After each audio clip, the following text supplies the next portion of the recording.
மக்கள் நேசிப்பதை போல் வேறு யாரையும் நேசிப்பதை நான் கண்டதே இல்லை. இப்னு இஸ்ஹாக்ல ஒரு செய்தி வருகிறது.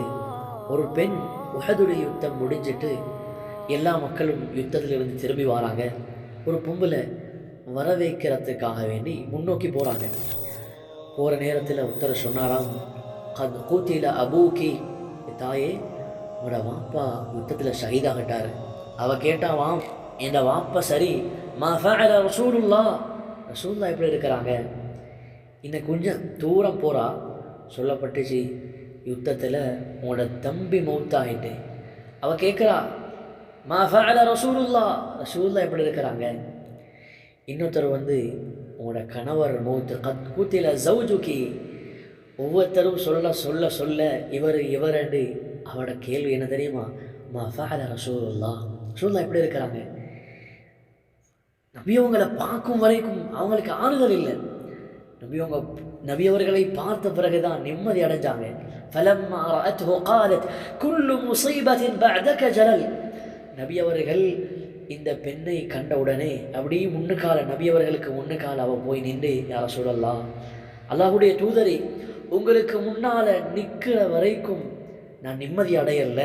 உங்களை கண்ட உடனே தான் என்ற பிரச்சனையெல்லாம் தூசியாக போயிட்டு, எனக்கு வாப்பை இல்லை, குழந்தை இல்லை, கணவன் இல்லை, சகோதரன் இல்லை, எல்லாம் எனக்கு பிரச்சனையே இல்லை. உங்களை கண்டுட்டேனே ஆறுதல் அடையலாம். சுப்ஹானல்லாஹ், எல்லா சோதனையும் எனக்கு இல்லாமல் போயிட்டு இப்போ நான் நிம்மதியாக இருக்கிறேன் உங்களை கண்ட உடனே. ஒரு பொம்பளை சொன்ன வார்த்தை இது. அந்தளவு கல்புல முஹப்பத் வேரூண்டி போயிருந்தது. அதனால தான் சஹீஹ் முஸ்லிமுடைய ஒரு பாடத்திற்கு மேலாக இமாம் நவவி ரஹ்மத்துல்லாஹி அலைஹி தலைப்பு எழுதுகிறாங்க. பாபு பயானி முஹப்பத்தின் நபி என்று சம்பந்தமான ஒரு தலைப்பில், யாருக்கு ஸல்லல்லாஹு அலைஹி வஸல்லமுடைய நேசம் தனது சொந்த பிள்ளையை விட, தனது மனைவியை விட, குடும்பத்தை விட, தாய் தகப்பன், முழு உலகத்தாரை விடவும் மேலாக ஸல்லல்லாஹு அலைஹி வஸல்லமுடைய நேசம் வரலையோ அவருடைய ஈமான் சந்தேகிக்கப்பட வேண்டும். அதனால தான் அல்லாஹ்விடத்தில் துஆ செய்ய வேண்டும். அல்லாஹும்ம இன்னி அஸ்அலுக ஹுப்பக் வ ஹுப்ப மன் யுஹிப்புக். யா அல்லாஹ், உன்னுடைய நேசம், உன்னை நேசிக்கிற ரசூலுல்லாஹுடைய நல்லவர்களுடைய நேசத்தை கேட்கிறேன். ஆகவே நபி ஸல்லல்லாஹு அலைஹி வஸல்லம் இந்த உம்மத்தினரோடு காட்டிய நேசத்தினால அவரை நேசிக்க வேண்டிய அவசியம் இருக்கிறது. நபி ஸல்லல்லாஹு அலைஹி வஸல்லம் உடைய பேர் சார்ந்த விஷயங்களை பார்த்தோம். நபி ஸல்லல்லாஹு அலைஹி வஸல்லம் நம்மீது கொண்ட அக்கறைகளை பார்த்தோம்.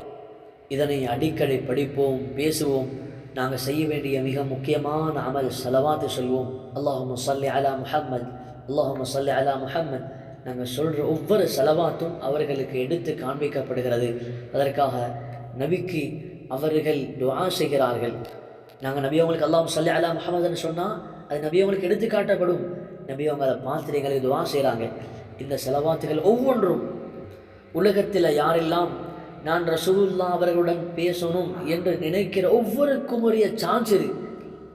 யாரெல்லாம் நபியோட பேசணும் விரும்புகிறாங்களோ அவங்க ஒவ்வொருத்தருக்கும் உரிய சான்ஸ் அதிகமாக ஸலவாத் சொல்கிறது. நான் ரசூலுல்லாஹ்வோட பேசணுமா, எனக்கு சந்தர்ப்பம் இருக்குது, அல்லாஹும்ம ஸல்லி அலா முஹம்மத் வ அலா ஆலி முஹம்மத் என்று சொன்னால் அந்த ஸலவாத் அவர்களுக்கு எடுத்து காட்டப்படும். ஹதீஸில் வருது, அதை யார் சொன்னாரோ அதனை முஹம்மது ஸல்லல்லாஹு அலைஹி வஸல்லம் திருப்பி சொல்வார்களாம்.